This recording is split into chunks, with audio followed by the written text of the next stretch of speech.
Now, tapos na natin ang book na Philemon last week. So, meron tayong book na pag-aaralan ngayon which is written also by Apostle Paul.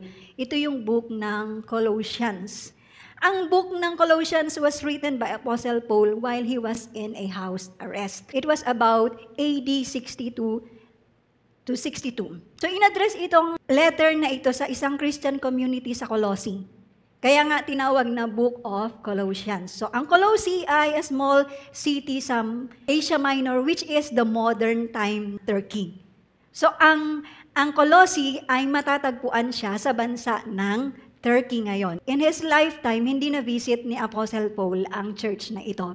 But then, he knows about this church through Epaphras, ang founder ng church na ito.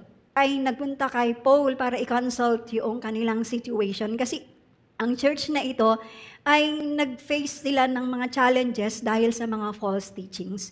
Ito yung false teachings na mixture ng Jewish legalism. Sa kanila, dapat matuli ka para ikaw ay ligtas. Dapat sundin mo lahat ng mga ritual laws para ikaw ay maligtas. That is legalism. Kumuha rin sila ng mga filosofiya mula sa iba't ibang mga pagano. Iminix nila yon sa Christianity. And then, ang Gnosticism, ganito sila.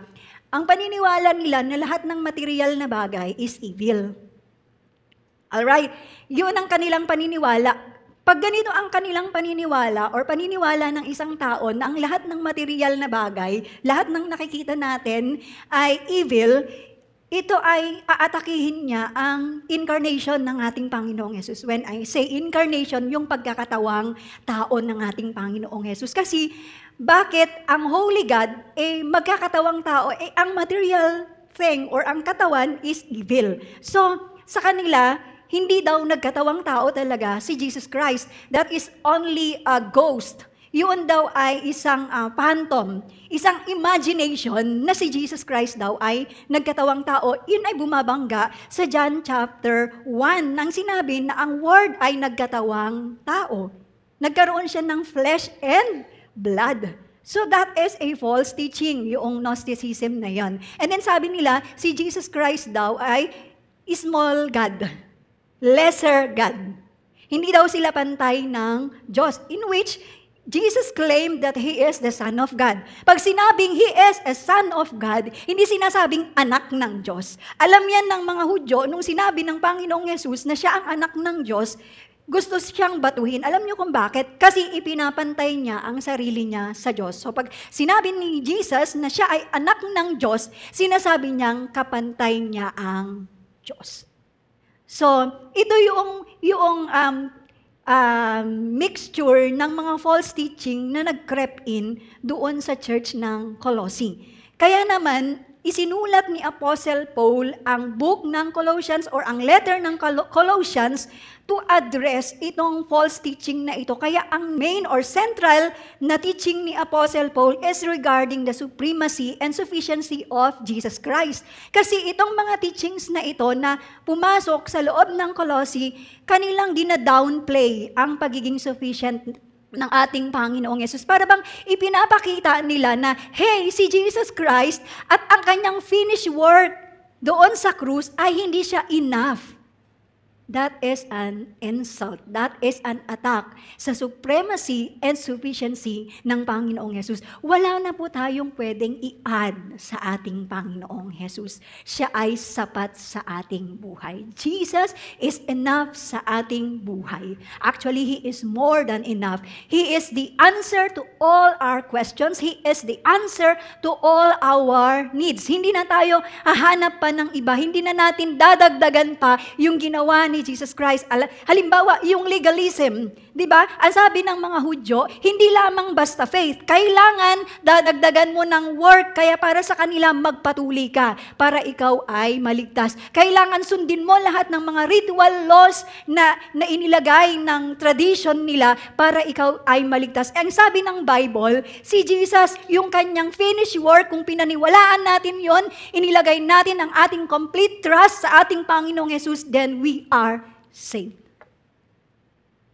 So, ang central theme, babalikan natin ang central theme ng book ng Colossians para pag nagbabasa kayo, Alam ninyo, kasi pag hindi natin alam kung ano ang tema or ano ba ang tinutumbok nung binabasa natin, sometimes kumakalat yung isip natin, hindi natin nakukuha yung konteksto, kaya minsan mali ang ating pagkakaunawa doon sa binabasa natin.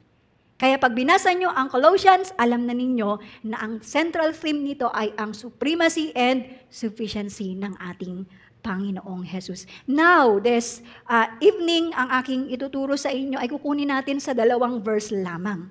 Alright? Kasi hindi natin pa pwedeng maraming verse, baka mamaya mahilo-hilo kayo. Ano bang pinagsasabi ni Pastora? Actually, maraming mga nakikinig. Minsan lumilipad ang isip, hindi na nila nasundan yung thoughts. Kaya 2 verse lang ang gagamitin natin. Are you ready? Yeah. 1 Colossians chapter 1, verses 1 and 2. Paul, an apostle of Jesus Christ by the will of God, and Timotheus, our brother. To the saints and faithful brethren in Christ, which are at Colossae. Grace be unto you and peace from God our Father and the Lord Jesus Christ. Sometimes pag nagbabasa tayo ng letter ni Apostle Paul or letter ng mga apostol sa mga churches, we rush it. Binabasa natin yon ng mabilisan and we overlook kung ano ang gusto niyang ipahiwatig sa atin. Kasi sabi natin, oh, it's just a greeting. So, paano lang yan? Pabulaklak lang. Tandaan natin, lahat ng nasa loob ng Bible isinulat, even yung tuldok, anayota, sabi, lahat yan ay mahalaga. Kasi sabi ng Bible, na heaven and earth will fade away, but God's word will remain. Ni kahit ang isang tuldok ay hindi mawawala. So, ibig sabihin, lahat ng nakasulat sa Bible ay mahalaga. Kaya pag nagbabasa tayo, wag natin siyang i-overlook kasi parang insignificant siya. Ang 2 verses na ito ay meron siyang deep theological meaning. Inintroduce ni Paul kung ano nga ba ang foundation ng Christian identity and community sa 2 verses na to. Sa 2 verses na ito ay matututunan natin yung 4 na spiritual truths concerning ang identity natin kay Jesus Christ. Kung maunawaan natin itong 4 na katotohanan ito, it will help us in embracing our identity in Christ. To embrace our identity in Christ is about living out who we are in Christ Jesus. So, i-examine natin yung mga truth na ito regarding sa ating identity kay Jesus Christ para matulungan tayo to walk in the way or to walk doon sa identity na tinanggap natin kay Jesus Christ. Nung tinanggap natin si Jesus Christ, Jesus gave us a new identity. 1 Corinthians 5:17, ang sabi niya, ang nakipag-isa kay Kristo, wala na ang lumang pagkatao. Siya ay bago na. So Jesus gave us a new identity. So kinakailangan na ma-embrace natin ang new identity na ito in Christ Jesus. But then, hindi natin fully ma-embrace ang identity na ito or hindi natin malalakaran ang identity na ito kung hindi natin malalaman kung ano nga ba ang katotohanan regarding sa identity natin as Christians. This week ay pag-aaralan natin ang 2 lang and then the following week ay ang 2. Just I said to you na hindi natin imamadaliin ito para maplansya nating maigi at masundan natin. Amen ba? Yeah. So titingnan natin ang truth number 1. We are called according to His purposes. Ang pagkakatawag sa atin ng Diyos, ito ay rooted sa purpose niya sa ating buhay. Ang purpose niya sa kabuuan. So pag tinawag tayo ng Panginoon, hindi siya trip-trip, kundi ito ay naka-inline sa purposes ng Diyos para sa buong mundo. Colossians chapter 1, verse 1a. Paul, an apostle of Jesus Christ by the will of God. Ang pagkakatawag ni Apostle Paul, hindi siya man-made. Hindi siya out of ambition. Hindi siya ambition ng nanay niya. Hindi rin siya ambition ng tatay niya or ng sino mang tao. Ang kanyang role as an apostle, ito ay ibinigay sa kanya ng Diyos according sa purposes and plan ng Diyos sa buong mundo. I mean, our calling. Lahat yan ay designated according sa purposes ng Diyos. So tayo ay tinawag ng Diyos according sa kanyang purposes. Dinisenyo tayo ng Diyos according sa ating mga purposes. Yung ating mga talento, yung ating mga abilities, yung mga gifts na ibinigay ng Diyos sa atin, that is in line doon sa kanyang purpose. Pag sinabi nating by the will of God, ito ay pagpapakita ng plans and purposes ng Diyos sa buhay natin. Yung i-emphasize ni Apostle Paul yung calling niya by the will of God, it reminds us believers na ang will and purposes ng Diyos ang magga-guide ng ating buhay. Hindi nyo ba napapansin, there are times na nire-redirect tayo ng Panginoon. Have you ever experienced being redirected by God? Meron kang gustong gawin, but then God stops you. Di ba? Not that way. Di ba? Sabihin ng Diyos, isasara niya yung opportunity na yon this way. Kasi, tandaan natin, ang ating buhay, it is guided by God's purpose. And I'm glad na ang ating buhay ay guided ng purpose ng Panginoon. Kasi, mahirap yata ng buhay na walang purpose. Yun bang nagwa-wander around ka, hindi mo alam kung ano ang gagawin mo. Ang purposeless na buhay ay useless na buhay. But then, we as Christians, merong purpose ang Diyos sa buhay natin. And then, every Christian ay merong assignment. Kung si Paul tinawag siya as an apostle, hindi lahat ng tao ay tinawag na apostle or dun sa 5 na offices. Do you know the 5 offices ng ang apostle, ang pastor, ang teacher, ang prophet at ang evangelist. Hindi lahat ng tao ay merong nakalagay dito sa offices na to, but then merong pagkakatawag ang Diyos at pagkakadesenyo ng Diyos sa bawat isa na ito ay para sa bigger picture. Naalala ko, nung bata-bata pa ako, si Hannah pa lang at saka si Elijah ang baby namin nung time na yon. And then merong lumapit sa akin, ang sabi niya sa akin, magkakaanak ka pa ba? Gusto mo pa bang magkaanak? Sabi ko naman sa kanya, oo, gusto ko pang magkaanak kasi ang gusto namin ni pastor, kasi pastor pa lang siya noon, hindi pa siya bishop. Ang gusto namin ni pastor, 5 ang anak namin. Kasi gusto namin, isa sa kanila ay prophet. Kaya di ba si Elijah, ang pangalan niya ay pangalan ng isang prophet. Ang gusto namin, prophet, evangelist, yung 5 offices, i-occupy nila.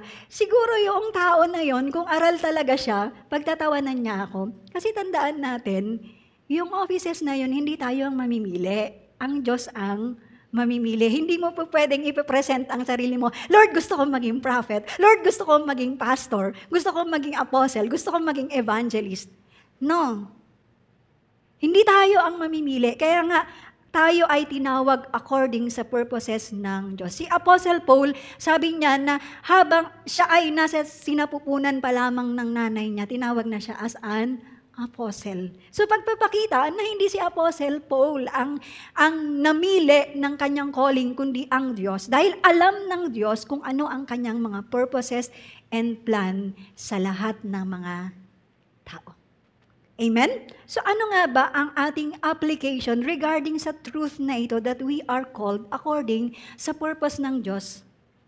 Ano ang ipinapakita ng maging application natin? Kasi hindi tayo nag-i-stay lamang sa malaman natin ng katotohanan. Kasi kung malaman lang natin ang katotohanan at hindi naman natin alam ang application, lalaki yung ulo natin. Marami lang tayong information na alam, pero hindi naman natin ito na-apply sa ating buhay. Kaya marami ang tao na marami silang alam na salita ng Diyos, pero walang application, ang lalaki ng ulo. Kaya para hindi lumaki ang ulo natin, kinakailangan i-apply natin ang katotohanan na ito sa ating buhay. Amen? So ano ang isang application? 3 ang application dito. First, live with a purpose. Mamuhay tayo ng merong layunin. Ang buhay na walang layunin, sabi ko nga sa inyo kanina, ay useless. Ang buhay na paikot-ikot at hindi mo alam kung anong direksyon mo dahil wala kang purpose. Alam niyo, pag wala tayong purpose, day in, day out, week in, week out, year in, year out, the same at the same, wala tayong progress, paikot-ikot lamang tayo. Ma-imagine ninyo, yung mga Israelita na 40 years silang nagpaikot-ikot sa wilderness. What a shame. 40 years. Nagpaikot-ikot lang. Sipin mo, gigising ka sa umaga, kakain ka, and then pupunta ka ng work. Ang work ay hindi siya purpose. Pupunta ka ng work, lalabas ka ng work, kakain ka, matutulog ka, ganon. Every day. Walang purpose. Maalala ko, more than a decade ago, habang ako ay nasa sasakyan, traffic sa Santiago, tinitingnan ko yung mga taong nag-rush pa uwi, and then kita ko sila pagod na pagod, and then nakakita ko yung mga mukha nila na may mga worries, may mga aspirations, ganon. And then, it dawned on me na, hey, ano nga ba ang purpose ng buhay ng mga taong ito? Alam ba nila ang purpose ng kanilang buhay? Kasi para sa kanila, ang purpose ng buhay ay uminom, kumain, magkapamilya, magsaya ka, and then after that ay wala na. Natanong ko sa sarili ko, kaming mga Kristiyano, kung parehas lang pala ang buhay namin, katulad ng mga non-believer na to, kawawa naman kami. Ang boring-boring ng buhay. Kung yung reason pala ng existence ko ay kumain lang ako, uminom, matulog, magpakasaya, magkaroon ng anak, magkaroon ng bahay, and then pagkatapos nun, matutulog. Mamamatay ka na. Have you ever wondered kung ganun ang buhay nyo? Sabi ko, Lord, ayoko ng ganun. Nung ma-realize ko yun, sabi ko, I want my life to count. It will not count kung hindi ako mabubuhay with a purpose. Ano bang reason ba't nandito pa ako, Lord? Hindi niya ba natatanong na bakit nung kumilala tayo sa Panginoong Hesukristo, hindi ba inuwi na tayo katulad nung lalaki dun sa kanan nung siya ay nasa krus, di ba? Hindi na nabuhay yun. Pero ang sabi ng Panginoon, ngayon din dadalhin kita sa paraiso. Hindi ba kayo nakakaisip na nung tanggapin natin ng Panginoon, bakit hindi niya right away kinuha na tayo at inuwi ng langit? Hindi niyo ba natatanong yun? Dapat tanungin ninyo, Lord, bakit pa ako nabubuhay? Anong rason? Kasi kung hindi natin tatanungin yun, kung anong rason ng ating existence, ng ating buhay dito sa lupa, magpapaikot-ikot lamang tayo. Katulad nga nung sinabi ko sa inyo, iinom lang kayo, kakain lang kayo, matutulog, magkakapamilya, magkaroon ng bahay, and then mamamatay ka na. Pare-parehas ang tao, lahat ganun. Anong pinagkaiba nating mga Kristiyano? Ang pinagkaiba nating mga Kristiyano sa mga unbelievers, kaya bakit pa tayo hindi umuwi? Because we have a mission. Sabihin mo sa katabi mo, may mission ka pa. Kaya hindi ka pa umuwi. Hindi natin masasabi sa Lord, yes Lord, mission accomplished. Kung nagpaikot-ikot ang ating buhay at namuhay tayo ng walang purpose. Mga kapatid, sa Ecclesiastes, nabasa ninyo yon? Ang pinakamayamang tao na nabuhay sa buong mundo, sabi niya, ang lahat ay walang kabuluhan. Lahat nakuha niya. Lahat ng maibigan niya, nakuha niya. Bakit sinabi niya pang walang kabuluhan ng kanyang buhay? Kasi alam niyo, kung bakit niya sinabi yun, lumayo siya dun sa purpose ng Diyos sa kanyang buhay. Kaya nawalan ng kabuluhan ang kanyang buhay. Kung ayaw nating mawalan ng kabuluhan ng ating buhay, live with a purpose. At saan natin matatagpuan ng purpose na yan? According sa Colossians chapter 3, verse 3, our life is hidden in Christ. Kung babasahin ninyo yan, sabi niya, our life is hidden in Christ. Ang mga believers ay namatay na yung old ways natin. Yung old ways natin, tinanggal na yon at binigyan tayo ng bagong buhay kay Jesus Christ. At itong new life na ito, it is hidden in Christ. Ito'y nakatago kay Jesus Christ na ang ibig niyang sabihin na ang totoong purpose ng ating buhay at ang identity natin ay hindi siya matatagpuan sa labas. Hindi siya matatagpuan sa expectation ng mundo sa iyo. Hindi siya matatagpuan sa mga material na bagay because our real purpose is hidden in Christ. So ang purpose natin sa buhay is like a hidden treasure. At ang hidden treasure, it implies na kailangan talagang isik natin ito. Pag sinabi sa yung merong hidden treasure, for example, dyan sa kinakaupuan mong sabi ko meron akong nilagay dyan na 5,000 pesos, siguro lahat kayo ibabaligtad ninyo yung upuan na yan. Or sinabi ko sa inyo na dito sa upuan na to, meron akong diamond na nilagay sa ilalim. Siguro mag-uunahan kayong hanapin yung diamond na yon. Baka hindi pa natatapos ang service natin, binaligtad nyo na lahat ng ating mga upuan. So ganun din, ang purpose natin is like a hidden treasure na kinakailangan natin itong isik. And how do we seek this hidden treasure na ito, which is our very purpose in life? It is through prayer, it is through faith, and it is through the Word of God by studying it. Doon natin makikita kung ano nga ba talaga ang purpose ng Diyos sa buhay natin. You cannot find it anywhere. Hindi mo yan mahanap sa school. Hindi mo yan mahanap sa barkada mo. Hindi mo yan mahanap anywhere. Mahanap mo lang siya kay Jesus Christ because our real purpose is hidden in Christ. Kaya dapat yung ating asikasuhin. Kaya sinabi din ng Colossians na ang ating mind ay i-fix natin or ilagay natin or ituon natin ang ating mind sa things above at hindi sa things dito sa lupa. Kasi kung ang relationship natin kay Jesus Christ, ito ang ating pinakamahalagang bagay, then we will find our true purpose in life. Amen? Palakpakan natin ang Panginoon. Number 2 na application natin is trust God's plan. Ina-encourage ng Colossians chapter 1 verse 1 na tayo ay mag-rely sa sovereignty ng Diyos. When we speak about sovereignty ng Diyos, it is about yung fact or truth na si God ay in control sa lahat ng bagay. Lahat. Hindi ilan, lahat ng bagay. He is in control. So walang bagay, even sa paningin natin, ang mga bagay-bagay sa paligid natin, it is out of control. But the truth is, God is in control. He is in His throne. Nakaupo siya dun sa kanyang trono na ang kanyang plano ay tinitingnan niya na ma-implement ito. Sa Isaiah 14:27, in-state nito na walang makaka-annul ng God's plan. Walang makaka-abort ng plano ng Diyos. Even ang Job, chapter 42, verse 2, ini-echo nito ang sinabi ni Isaiah na wala sa mga plano ng Diyos ang pwedeng ituwart. When we say ituwart, ay pigilan. Walang makakahinder sa plan ng Diyos dahil pag pinlano ng Diyos, He will make sure na ang kanyang plano ay mangyayari. That even ang hell, all the power of hell, cannot prevail against it. Pag sinabi ng Diyos, it will happen, it will happen.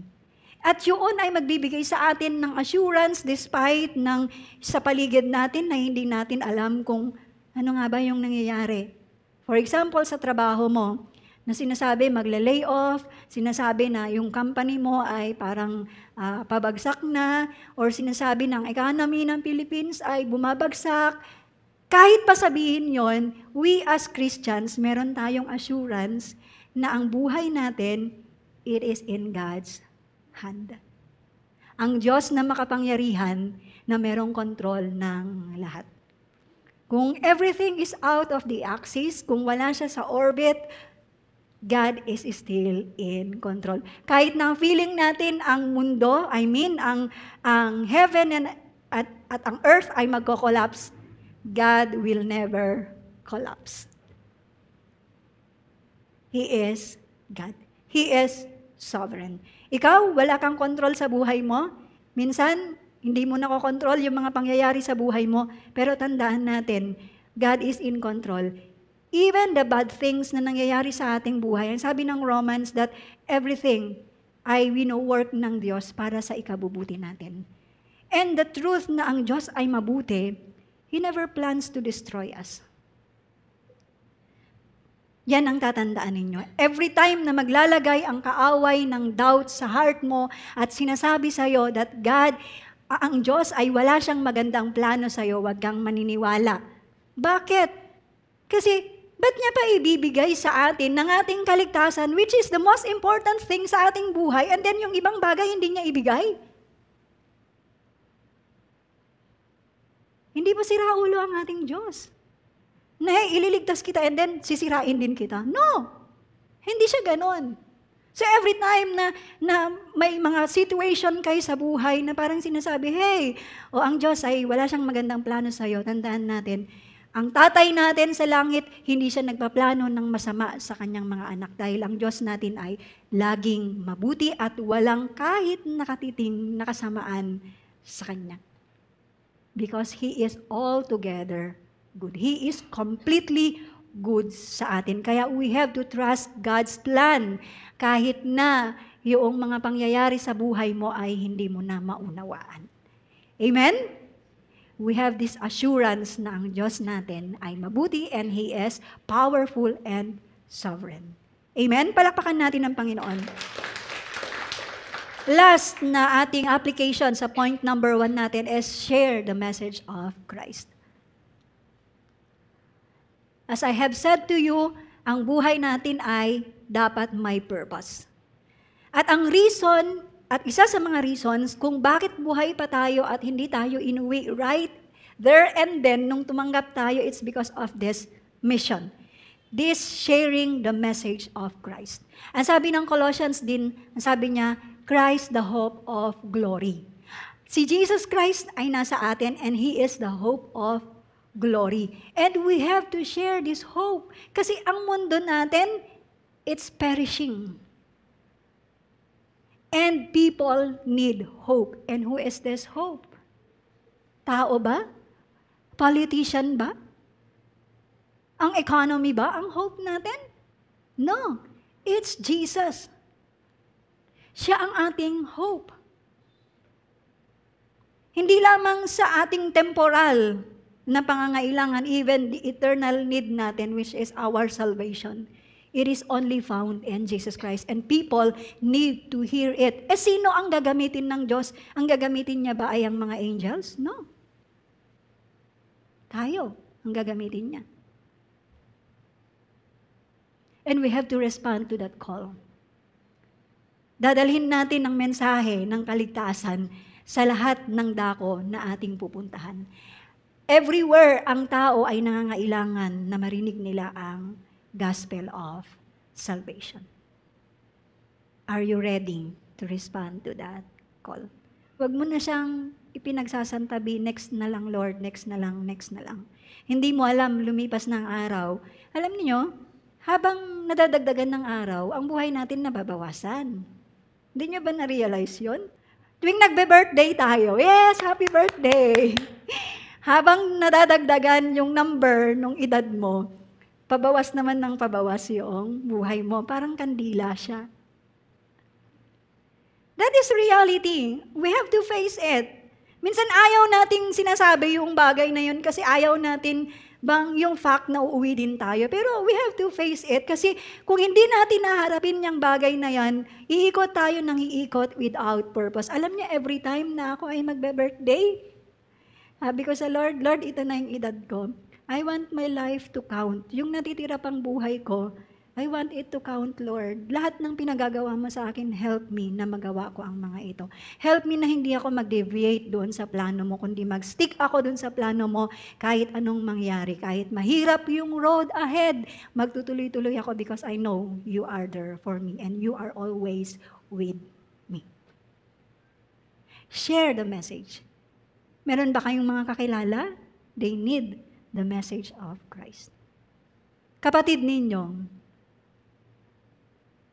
mga magulang ninyo na hindi pa nakakakilala sa Panginoon, you have to share the message of Christ. Ikaw ang ambassador, ikaw ang representative ng Diyos sa inyong tahanan. Kung ang inyong pamilya ay hindi pa nakakakilala sa Panginoon, you are there for the very purpose na i-share mo sa kanila ang gospel. Huwag mong hayaan na maunahan ka pa ng mga magtuturo ng mali. Gusto niyo bang maunahan pa nila kayo? Masigasig sila, dapat mas masigasig tayo. Amen ba? Amen? Hindi ko kayo kinokonsensya, mga kapatid. I'm just stating the fact na kailangan talaga tayong mag-move and we have to respond to this calling na dalhin natin ang mensahe ng kaligtasan sa lahat ng mga kakilala natin. You don't need to stand in the pulpit or on the pulpit. You don't need na maging missionary ka. Kasi minsan gusto natin, Lord, I want to be a missionary sa China. I want to be a missionary sa Iraq. I want to be a missionary sa UK. No. Ang mission field mo, kung saan ka inilagay ng Panginoon, estudyante ka, ang mission field mo, ang school. Siyempre, ikaw ay may pamilya. Ang mission field mo ay ang iyong tahanan. Hindi nyo kinakailangan na you go sa ibang bansa para matawag kang missionary dahil lahat tayo ay merong mission. Tinawag tayo na i-share ang gospel. So, bawat Kristiyano ay missionary.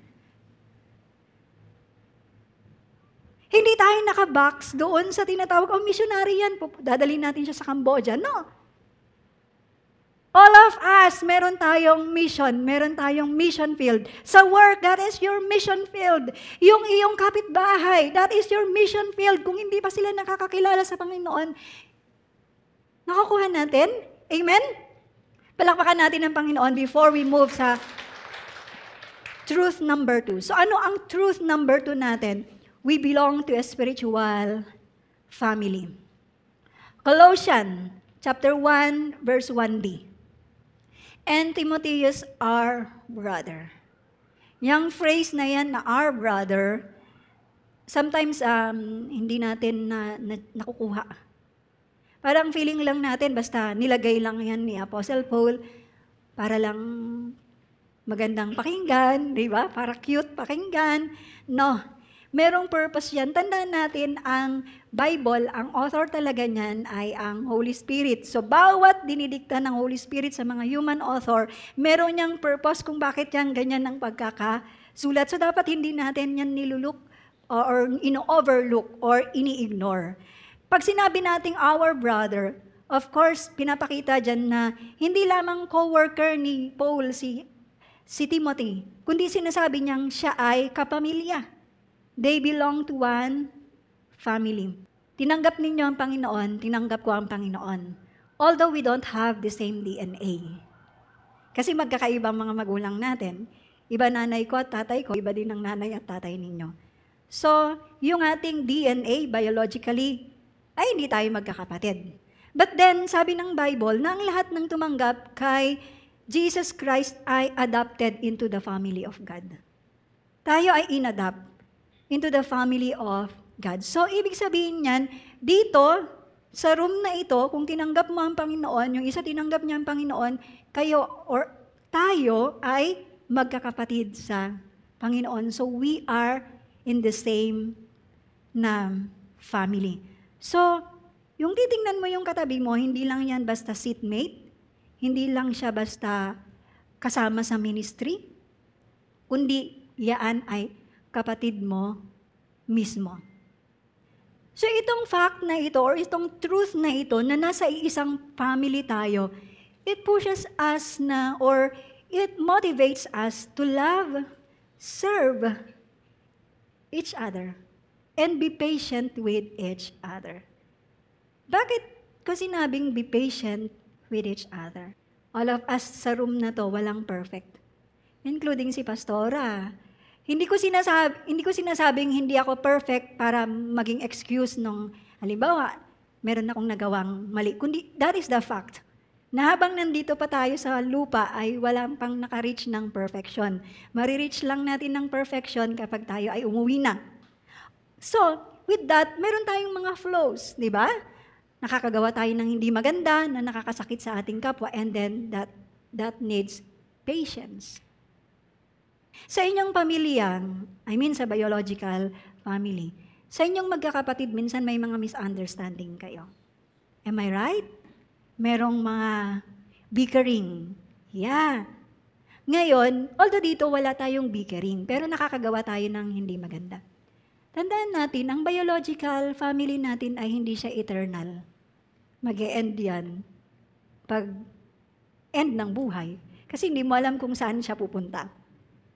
Pero kung nakakilala siya sa Panginoon, then, kapatid mo siya sa Panginoon, siya ay eternal na family mo. So, ang ating everlasting or forever na family ay yung kapwa natin mananampalataya. That's why you have to love that. Sabihin mo, hindi ko mamahalin yan. Bakit? Magkikita kayo sa langit. Isip ninyo, kaya kailangan mahalin natin ang isa't isa. Dahil yan yung permanente mong pamilya, yan ang permanente mong kamag-anak. Hindi ko naman sinasabing hindi mo mamahalin yung inyong mga biological na family. Pero ang katotohanan talaga, ang permanente nating pamilya, walang iba, yung mga kapatid natin kay Jesus Christ. Yun ang katotohanan. Ang church ay hindi siya club. Sa school, may math club, may English club, di ba? Ang church ay hindi siya club. Ito ay family. Yun ang tatandaan nyo. Kaya pag pumupunta kayo ng church, dahil ito ay family, tandaan ninyo meron kayong responsibility. Sa biological na family, bawat part ng family, si nanay, si tatay, si bunso, si kuya, si ate, bawat isa dyan ay merong responsibility para ang family ay mag-function siya ng maayos. The same na dito. When you come here, wag lang yung basta, okay, nakapag-church na ako, and then after that, nakalimutan mo na ikaw ay part ng family ng Diyos. Hindi dapat natin kinakalimutan that we are part ng family ng Diyos. So, ibig sabihin, meron tayong responsibility. And na-discuss na yan, nadidiscuss sa IDM ninyo kung ano ang mga Christian responsibilities, and you have to do that. Para ang church ay mag-function ng maayos. Amen? Nag-agree ba sila? So ano nga ba ang ating application? Yung katotohanan na we belong sa family ng Diyos. Anong application natin? Live as God's family. Sa practical na standpoint, ay tinuturo nito sa atin ng una, recognize the importance of community. Living as God's family, kinakailangan ma-recognize mo yung importance ng community. Kailangan nating maging part ng community. Sa life group natin, mas nafe-feel natin yung community because kilala natin ng isa't isa, not only by face, pati sa pangalan. At alam din natin kung ano yung mga struggles and needs ng bawat isa. At doon ay nandun yung pagsusuportahan natin. Kasi sa community, ang tinutumbok niyan is for us na meron tayong mga kasamahan in the journey. Kasi ang journey, hindi to meant na maglalakad ka or magjo-journey ka ng mag-isa. Ang Christian journey, kailangan na meron tayong kasama. Yun yung importante ng community. Kasi eto nasa bilang natin, ito pa nga lang hindi pa tayo nagsabay-sabay. Kilala mo ba yung nasa tabi mo or yung nasa likod mo? No. Ngayon, wala kang life group, wala kang outreach, minsan nawawala yung sense of belonging. Although sinasabi mong taga-new life ka, minsan hindi mo siya nararamdaman kasi nagpunta ka ng Sunday, sumama ka sa pagkantahan, although masaya naman yung sa pag-welcome natin, pero kulang yun. You have to share your life with other Christian.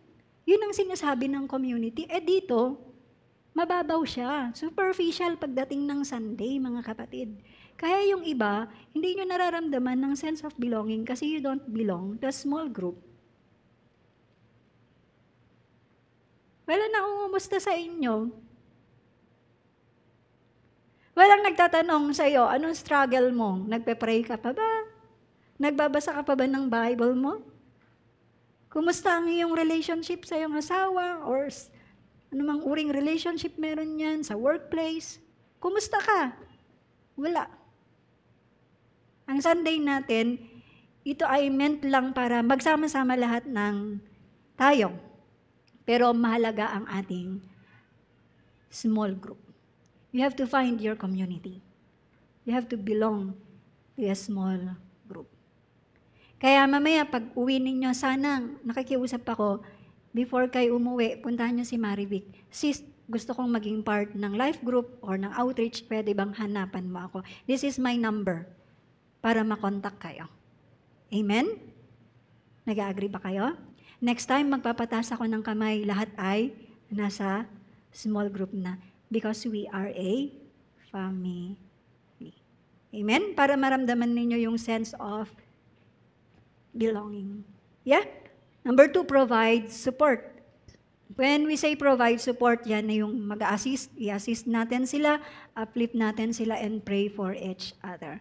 Although, kami ni Bishop, pinagpe-pray namin kayo, dumadating na, ang prayer lang namin ay general siya kasi hindi namin alam pangalan nyo. Hindi din namin alam mga needs ninyo. Unless na lang na pumunta kayo sa amin, sabihin ninyo, ito ang prayer request namin. Pero not all the time nang nabibigyan namin kayo ni Bishop ng time. Nakuha nyo. Probably, this Sunday, meron akong makausap. And then next Sunday, iba na naman ang makausap po. Kasi nagro-rotate ako ng services, hindi ako nakafix sa isang service. So, hindi talaga namin kayo na mapagpe-pray ng very personal na prayer. Magiging general lamang ang aming mga prayers sa inyo, hindi siya specific. Unlike sa ating mga small groups, makikita natin sa mga small groups natin, after natin na mag-discuss, magkaroon ng discussion regarding sa ating napag-aralan ng Sunday or even ng ating mga outreaches, nasasabi natin yung mga prayer requests natin, nasasabi natin, nasan na ako ngayon, ano yung struggle ko? Or meron kang kasamang nakaka-celebrate. For example, meron kang milestone sa school or even yung promotion mo sa work, meron kang kasamang nagsi-celebrate. Amen? So sa small group natin, we provide ang support. Hanap kayo ng small group. Live together in peace. Live together in peace. Pag sinabi nating live together in peace, this is speaking about unity and harmony. Let me state this. Unity is not uniformity. Kasi ang akala natin, pag united ang isang grupo, dapat pare-parehas sila. For example, pare-parehas sila ng gustong pagkain. Pare-parehas sila ng gustong kulay. Mali yung ating definition ng unity. Ang unity ay unity in diversity. Na bagamat magkakaiba tayo ng personality, for example, yung jolly at yung reserve, bagamat dun sa grupo ninyo ay magkakaiba kayo ng personality, you still live together in peace because you harmonize. Pag sinabi nating harmony, magkakaiba siya pero magkakasama. For example na lang sa vocals. Gustong-gusto ko laging nagtuturo ako sa mga vocalist natin. Merong mga kumukuha ng tenorture, okay. Ang key of C, sintonado, joke lang. Alright, merong kukuha ng tenor, merong kukuha ng bass, merong kukuha ng alto 1, alto 2, ganon. So, ginagawan ko siya ng arrangement and then pinapakanta ko, magkakaiba sila ng kanilang parts, pero pag pinagsama-sama mo, napakaganda ng tunog. Naririnig naman ninyo, di ba? Na magkakaiba, meron yung mataas, meron yung mababa, meron yung nasa middle lang sila. So, pag nagsama-sama yun, ay napakaganda ng tunog. Ganon din sa atin. Yung living in peace. Bagamat magkakaiba kayo, kayo ay nagko-complement sa isa't isa. Hindi nyo itatry na babaguhin ang personalidad ng isa. Tahimik ako, dapat para ma-welcome kita at we live in peace, dapat tumahimik ka din. Hindi ganon. Nakuha ninyo? For example, bubbly. Bubbly ka, hindi naman bumubuka yung bibig niyan, panis yung laway niyan. Hindi ko yan gusto. No. Nakuha ninyo, magkakaiba tayo ng personality, but then we have to complement each other. Ang hirap naman yata kung yung buong grupo ninyo talkative. Di ba? Halimbawa, 10 kayo, lahat kung magsalita parang nakikipagdigmaan, ganon. Tapos wala yung katulad ni Pastora na malumanay magsalita. Kung tatanggapin natin yung personalidad ng bawat isa, we will live together in peace. Grow in faith together. Bilang family, kailangan na tayo ay mag-grow sa faith together. As I have said before, ang Christian journey ay hindi siya solo act. Hindi yan solo act. Hindi tayo recluse. Alam niyo yung recluse? Ermitanyo. Hindi tayo ganun. Nang gusto mo nag-iisa ka lang. Sabi nga, no man is an island. May kailangan tayo sa iba. Kailangan ka rin ng iba. We complement each other. So, ganun din sa faith natin. Hindi tayo nag-grow in isolation. Walang nag-grow in vacuum. Walang nag-grow in isolation. We grow together. At mas mabilis ang growth natin kung meron tayong kasama. Kasi, merong mga times na nanghihina din tayo. Wala sa atin ng all the time na malakas tayo. Including si Pastora, meron yung mga times na down ako and I need cheering, I need encouragement. So we have to grow in faith together. Kaya nga sinasabi ko sa inyo, find a community para hindi ka nag-iisa.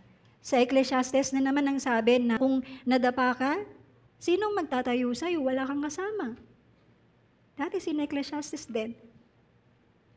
So as a family, eto, pag pupunta rin tayo ng Sunday, find time din na yung, hindi lang yung seatmate mo ang nakausap mo, meron ding iba na makipag-usap din kayo. Wag yung pagkatapos ng service, uwi agad. Nagmamadali.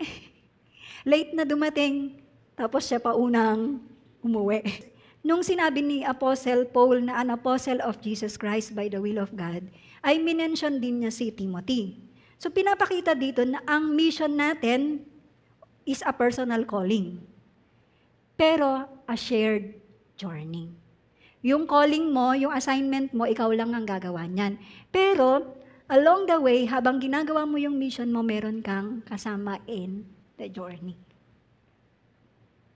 Kaya dun sa dalawa nating katotohanan, may calling tayo, and then part tayo ng family ng Diyos. So dapat, mga kapatid, yung identity natin na ito ay yakapin natin. Part ka ng family ng Diyos, hindi ka nag-iisa. Amen? At merong calling ang Diyos sa buhay mo. Hanapin mo yung calling na yon. At kanino natin hahanapin? Sa labas? Sa TV? Sa mga pleasures? Kanino? Kay Jesus Christ, dahil ang purpose natin, it's hidden in Jesus Christ. So mag-pray tayo.